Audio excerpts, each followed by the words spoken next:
கர்த்தருக்கு ஸ்தோத்திரம். நான் சாலமன் சென்னையிலேருந்து வரேன். நான் இங்கே வரும்போது குழந்தை இல்லைன்னு கஷ்டத்தோடு வந்தோம். ஒரு குழந்தைக்கு ஆண்டவர் 2 குழந்தைய கொடுத்தாரு. அப்புறம் இவன் 2வது குழந்தை பிறக்கும்போது பெரிய உயிருக்கு ஆபத்தான சுச்சுவேஷனு. இங்கே நாங்கள் ஜெபம் பண்ணும்போது ஆண்டவர் நல்லபடியாக சுகப்பிரசவத்தில் 2வது குழந்தைய ஆண்டவர் கொடுத்தாரு. முதல் குழந்தை சாட்சி சொல்லும்போதே அங்கிள் இவனுக்கு வயிற்றில் இருக்கும்போதே ப்ரெக்னெண்ட்டாக இருக்கும்போதே கை வச்சு ஜெபம் பண்ணார். நல்லபடியாக உயிரை காப்பாற்றினார். 2வது அற்புதம் எனக்கு 23 டிசம்பரில் ஏதோ ஒரு ஃபீவர் வந்துடுச்சு. நைட்டு ஃபுல்லாக தூங்க மாட்டேன். அது ஒரு மாதம் ஜனவரி ஃபுல்லாகவே தூக்கம் இல்லாமல் போயிடுச்சு. நான் இருப்பேனா இல்லையான்ற மாதிரி ஆயிடுச்சு. சாப்பிடவே முடியாது என்னால்.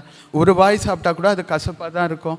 ஒரு மாதம் ஃபுல்லாக எனக்கு உயிர் நம்மளுக்கு இன்னும் நம்ம இருப்போமா இல்லையான்னு தெரியாதுன்னு நினச்சிட்டான்னா அந்த 23 ஜனவரி இங்கே அன்பரின் பாதம் நடக்குது.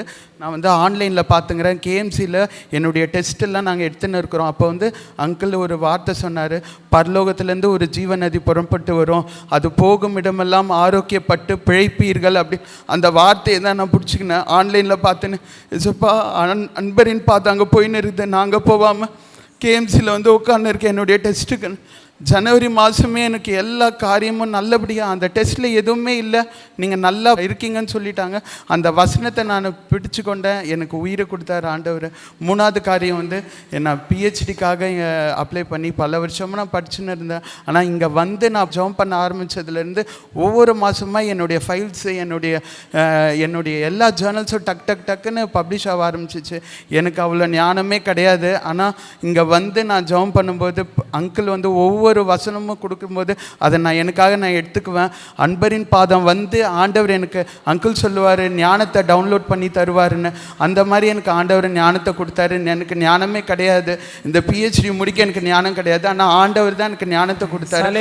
பரலோகத்திலேருந்து அந்த ஞானத்தை தடைகள், நிறைய பிரச்சனைகள், நிறைய பலவீனங்கள் மத்தியிலும் ஆண்டவர் எல்லாவற்றையும் மாற்றி இந்த இடத்துல சாட்சி சொல்லும்படியாக ஆண்டவர் இந்த பிள்ளைகளுக்கு உதவி செய்திருக்கிறார். கர்த்தருடைய பரிசுத்த நாமத்துக்கு ஸ்தோத்திரம். என் பேர் பிரவீனா. நான் திருவள்ளூர் மாவட்டத்திலேருந்து வரேன். இவன் என்னுடைய எனக்கு முதல் இவன் பிறந்து 8 வருஷத்துக்கு அப்புறம் தான் இந்த அம்மா பிறந்தாங்க. இப்போ பாப்பாவுக்கு 1.5 வயசு ஆகுது. போன மாதம் 5ஆம் தேதி பாப்பாவை குளிக்க வச்சு தூங்க வச்சோம். தூங்கி எழுந்த பிறகு பாப்பா நிற்கலை, நடக்கலை.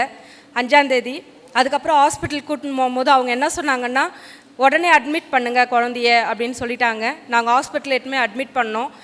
கிட்டத்தட்ட ஒரு 30 டாக்டர்கிட்ட பாப்பாவை எக்ஸாம் பண்ணிகிட்டே இருந்தாங்க. பாப்பா 6ஆம் தேதி ஃபுல்லாகவும் நடக்கவே இல்லை.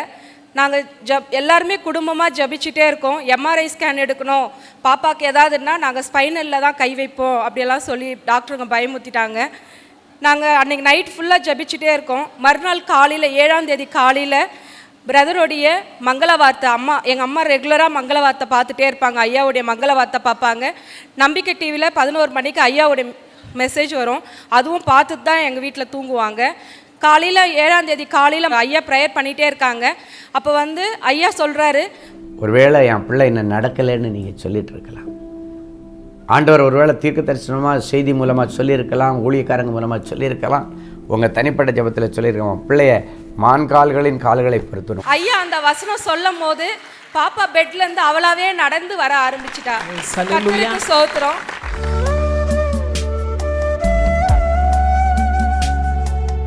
கிறிஸ்துவுக்குள் மிகவும் பிரியமான எனதருமை சகோதர சகோதரிகளே, நம்மை சிருஷ்டித்தவரும் நம்மை உண்டாக்கினவரும் நம்மை ஒருபோதும் மறந்து போகாதவருமாகிய இயேசு கிறிஸ்து வினையற்ற நாமத்தினால உங்கள் எல்லாரையும் வாழ்த்தி ஆசீர்வதிக்கிறேன். அல்லேலூயா. எல்லாரும் சந்தோஷமா இருக்கீங்களா? கர்த்தர் இன்னைக்கு என்ன மங்கள வார்த்தை வச்சிருக்கிறாரு எடுத்து வாசிங்க. ஏசாயா தீர்க்கதரிசியின் புஸ்தகம் 55ஆம் அதிகாரம் 3வது வசனம் இப்படியாய் சொல்லுகிறது. வாசிக்கலாமா? உங்கள் செவியை சாய்த்து, நீங்கள் செவியை சாய்த்து என்னிடத்தில் வாருங்கள், என்னிடத்தில் வாருங்கள், கேளுங்கள், கேளுங்கள், அப்பொழுது உங்கள் ஆத்துமா பிழைக்கும், உங்கள் ஆத்துமா பிழைக்கும். தாவீதுக்கு அருளின நிச்சயமான கிருபைகளை உங்களுக்கு நித்திய உடன்படிக்கையாக ஏற்படுத்துவேன். உங்கள் செவியை சாய்த்து என்னிடத்தில் வாருங்கள். அப்படின்னா என்ன தெரியுமா? நீங்கள் ஆண்டவரிடத்தில் வரும்பொழுது ஆண்டவருடைய சத்தத்தை கேட்குற அளவுக்கு உங்களுடைய செவியை கவனமாய் கவனிக்க செய்து டியூன் பண்ணி அழகாக கொண்டு வந்து ஆண்டவரிடத்தில் வரணும். ஆண்டவர் பேசுகிற நேரத்தை மிஸ் பண்ணிடக்கூடாது. ஆண்டவர் பேசுகிற ஒவ்வொரு வார்த்தையிலும் ஒரு அற்புதம் நடக்கும். சில நேரங்களில் பிள்ளைகள் மனவேதனையோடு வருவாங்க. அவங்களுக்கு ஜெபிச்சு முடித்து அவங்க அனுப்பலான்னு நினைக்கும் போது அவங்க அப்போ தான் கேட்பாங்க, ஐயா எனக்கு ஒரு மங்கள வார்த்தை வேணும்னு சொல்லுங்கள். ஏற்கனவே மங்கள வார்த்தை சொல்லி முடிச்சிருப்போம். அப்போ பாருங்கள், அவருடைய செவிகள் ஆண்டவர் சொல்லுகிறதை கேட்க முடியாத அளவுக்கு நம்முடைய பிரச்சனைகள் தான் நம்மை ஆண்டவரை விட்டு வெளியேற்றுகிறது. என் அன்பு தேவனுடைய பிள்ளைகளை, இன்னைக்கு அந்த பிரச்சனைகளுக்கு ஃபுல் ஸ்டாப் வச்சா அழகாக நன்றி சொல்கிறதுக்குன்னே வருவீங்க. இன்னைக்கு ஒரு டாக்டர் பிரவீனா, அவங்க ஒரு டென்டிஸ்ட் டாக்டர், அவங்க ஒரு சாட்சி சொன்னதை கேட்டீங்க. ஒரு குட்டி பிள்ளையை கூப்பிட்டு வந்து பாருங்கள், நல்லா நடந்துட்டு இருந்த பிள்ளை திடீர்னு கை கால் வழங்காமல் நடக்க முடியாமல் படுத்த படுக்கையாக படுக்குது. அந்த பிள்ளையை தூக்கித்தான் டாக்டர்கிட்ட போக வேண்டியது இருக்குது. என்னன்னு டாக்டரால் கண்டுபிடிக்க முடியல. எல்லாம் பார்த்துட்டு இருந்தாங்க. எப்படி இருக்கும் ஒரு தாய், தன்னுடைய பிள்ளை நல்லா நடந்துட்டு இருந்த ஒரு பிள்ளை திடீர்னு நடக்க முடியலை, டாக்டரால் அந்த பிரச்சனை என்னான்னு கண்டுபிடிக்க முடியலை. அதுவும் சைல்டு ஸ்பெஷல் டாக்டர், இந்தியாவில் நம்பர் 1 டாக்டர். அவங்க பார்த்துட்டு அவங்களால என்ன பிரச்சனைனே கண்டுபிடிக்க முடியலை.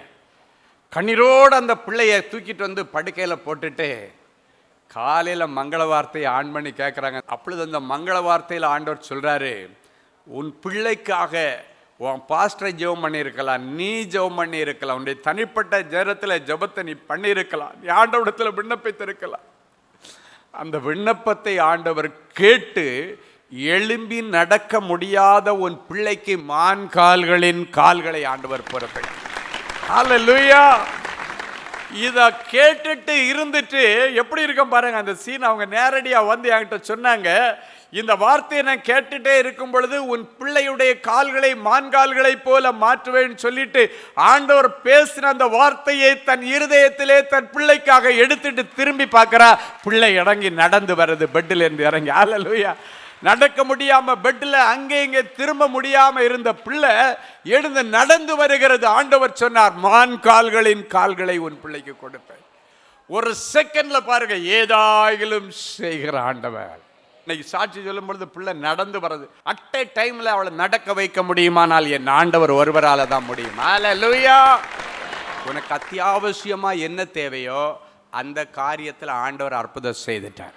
உன்னுடைய ஓட்டையாக இருக்கிற ஹோலை ஆண்டவர் மூடிட்டார்.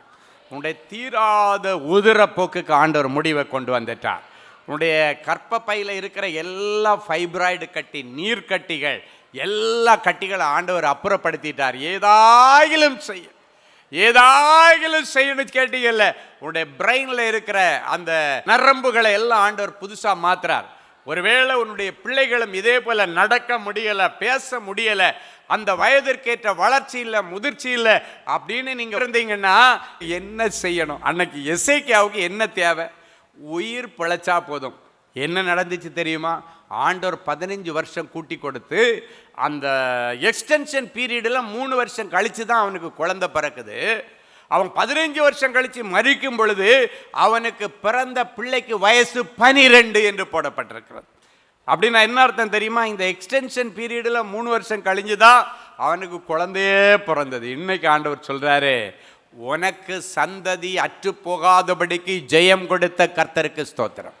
சுதந்திரவாளி அற்று போகாதபடிக்கு ஆண்டவர் சொல்றாரு, உனக்கு ஒரு சுதந்திரவாளி உண்டு, உனக்கு ஒரு சந்ததி உண்டு, சுதந்திரவாளி அற்று போகாதபடிக்கு உனக்கு ஜெயம் கொடுத்த கற்பத்தின் கனியை கொடுத்த கர்த்தருக்கு ஸ்தோத்திரம். சொல்லுங்க, கர்த்தருக்கு ஸ்தோத்திரம். ஹல்லேலூயா.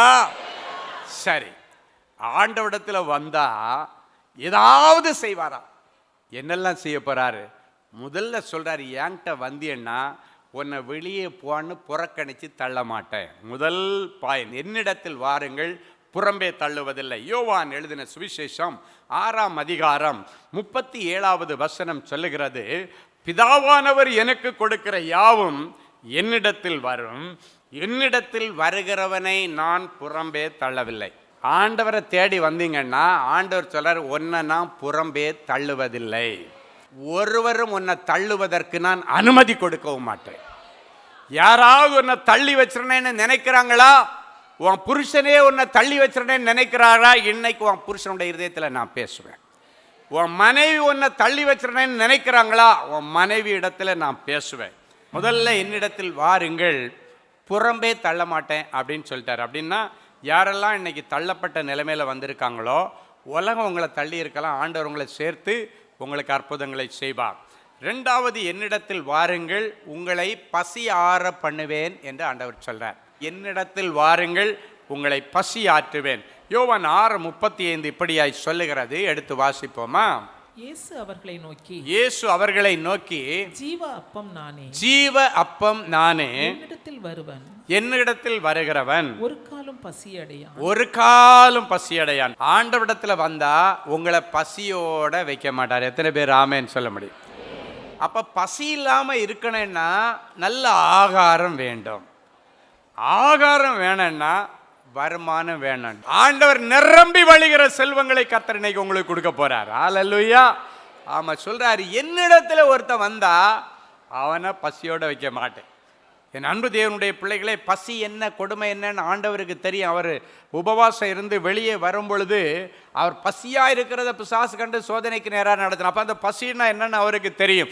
ஆண்டவர், என்னிடத்தில் வருகிறவனை ஒரு காலம் நான் பசியா வைக்க மாட்டேன். அப்படின்னா என்னன்னா, ஆண்டவரிடத்துல வந்துட்டேன்னா இதுக்கு மேலே நீ கடன் வாங்க வேண்டிய அவசியம் இல்லை. கொடுக்கிற அளவுக்கு கர்த்தர் உன்னை ஆசீர்வதிப்பார். ஹல்லேலூயா. தாராளமாக உங்களுக்கு ஆகாரத்திற்கு கர்த்தர் வழி திறப்பா. ஒரு முறை இயேசு கிறிஸ்துடைய காலங்களில் 3 நாள் கூட்டம் நடக்குது.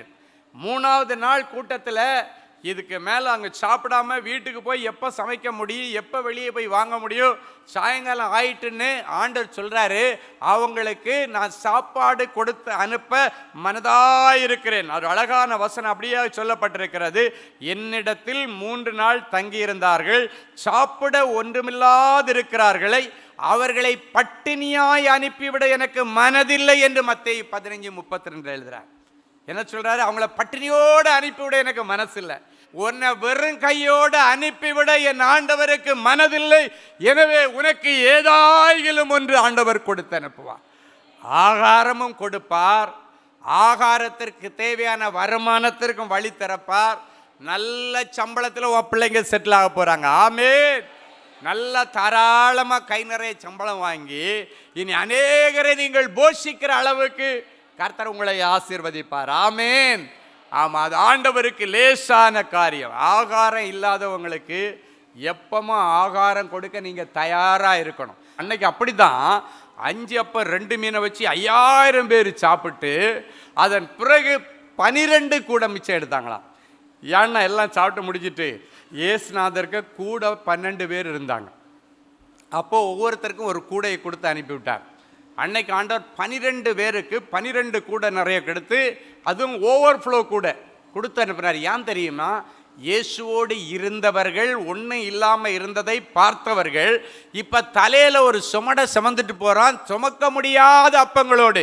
இன்னைக்கு பிறகு சுமக்க முடியாத வருமானங்களை நீங்கள் சுமக்கும்படிக்கு கர்த்தர் நீ கையிட்டு செய்கிற எல்லா வேலையிலும் உன்னை ஆசீர்வதிக்கும்படி பரலோகத்தின் பொக்கிஷசாலையை உனக்காக திறப்பார். நீயோ கடன் வாங்க மாட்டாய், அநேக ஜாதிகளுக்கு கொடுப்பாய். இனி நீங்கள் உங்கள் வீட்டில் நிறைய பேருக்கு சாப்பாடு போடுவீங்க. ஹல்லேலூயா.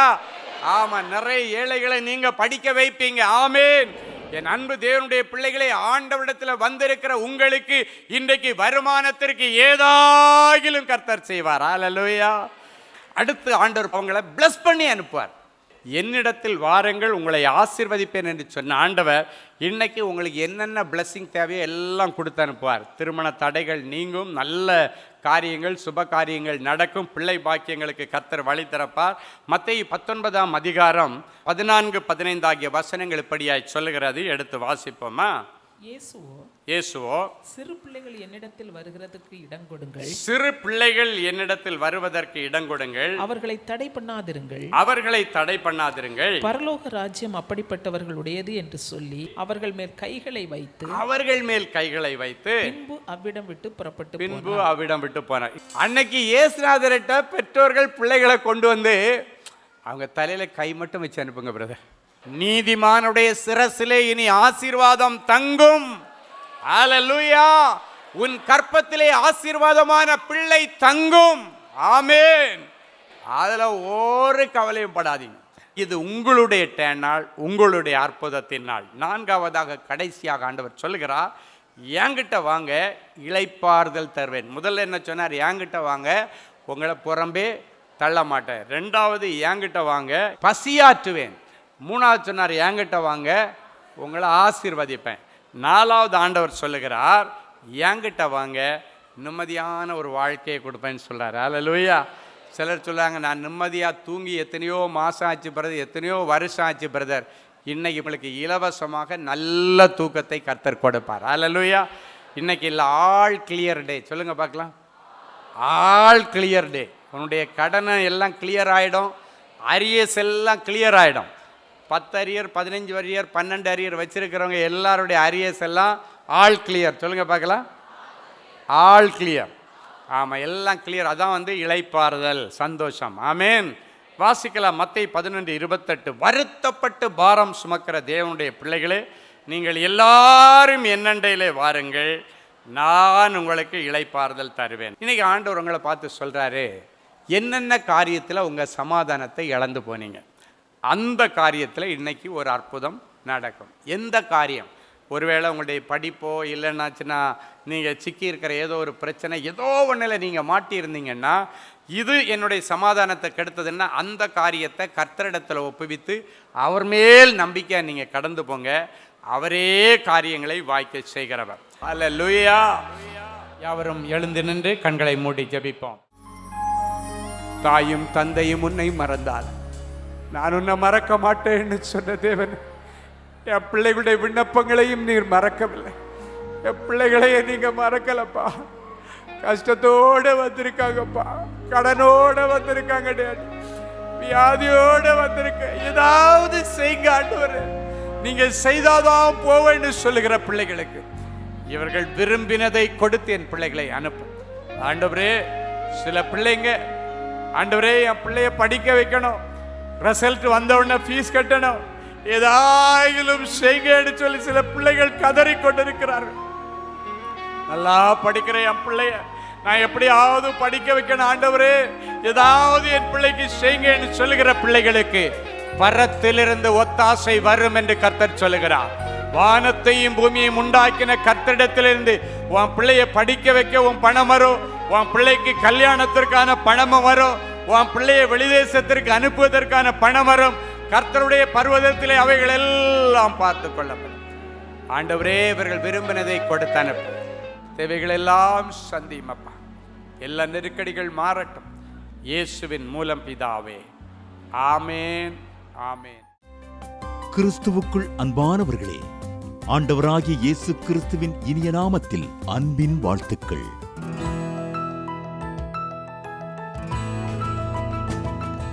எங்களுடைய மார்வெல் திருமண தகவல் மையத்தை ஆன்லைன் சேவை மூலம் உங்களுக்கு அறிமுகப்படுத்துவதில் நாங்கள் மிகுந்த மகிழ்ச்சி அடைகிறோம். எங்களது மார்வெல் திருமண மையம் கிறிஸ்தவ குடும்பத்தில் திருமணத்திற்கு ஆயத்தமாயிருப்பவர்கள் தங்களுக்கு ஏற்ற வாழ்க்கை துணையை தேர்ந்தெடுக்க சிறந்த திருமண சேவை மையமாக இருக்கிறது. மேலும் மார்வெல் திருமண தகவல் மையத்தில் நீங்கள் பதிவு செய்வதற்கு எங்களது இணையதள முகவரி www.marvelmatrimony.com மற்றும் அலைபேசி எண் 7824855999 என்ற எண்ணிற்கு தொடர்பு கொள்ளலாம். சென்னை, நாகர்கோவில் மற்றும் மும்பை நகரில் உள்ளவர்கள் பதிவு செய்ய விரும்பினால் கீழ்க்கண்ட விலாசங்களில் உள்ள எங்களது அலுவலகங்களோடு தொடர்பு கொள்ளலாம். தேவனின் அன்பு ஊழியங்கள் எண் 14, ராமலிங்க நகர், OMR ரோட், SRP டூல்ஸ் அருகில், கொட்டிவாக்கம், சென்னை 41. Email info@marvelmatrimony.com. ஆண்டவர்தாமே உங்களை அளவில்லாமல் ஆசீர்வதிப்பாராக. Genesis Creations Media Academy நடத்தும் Summer Break Skill Make பள்ளி பயிலும் மாணவ மாணவியருக்கு ஒரு அரிய வாய்ப்பு. இந்த வருடம் மே கோடை விடுமுறையை முன்னிட்டு எங்களது ஜெனசிஸ் கிரியேஷன்ஸ் மீடியா அகாடமியின் மூலம் குறைந்த கட்டணத்தில் 7 தினங்களில் photography, videography, Photoshop, video editing ஆகிய தொழிற்கல்விகளை மிக சிறந்த முறையில் பயிற்றுவிக்க நாங்கள் திட்டமிட்டுள்ளோம். மேலும் விவரங்களுக்கு எங்களது ஜெனசிஸ் கிரியேஷன்ஸ் மீடியா அகாடமியின் தகவல் தொடர்பு மையத்தை இன்றே தொடர்பு கொள்ளுங்கள்.